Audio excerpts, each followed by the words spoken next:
Okay, hello everyone. Here I want to provide a tutorial on how to delete or uninstall application on Realme C67 device. Well, one common reason for uninstalling applications is to free up storage space on the device. Uninstalling unused or less frequently used apps can help create space for new applications or media files. Okay, and then let's go to the tutorial.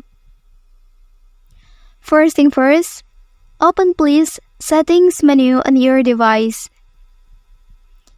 Okay, after that, please open Applications here.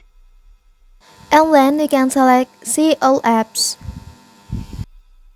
Okay, and then now you can see all of applications on your device.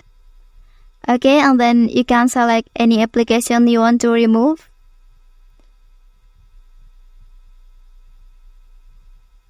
Well, after that you can click on Uninstall here.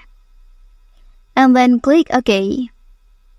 Well, that's the tutorial on how to delete or uninstall application on Realme C67 device. If you are helped by this video, don't forget to like and subscribe to get other information from this channel. Thank you.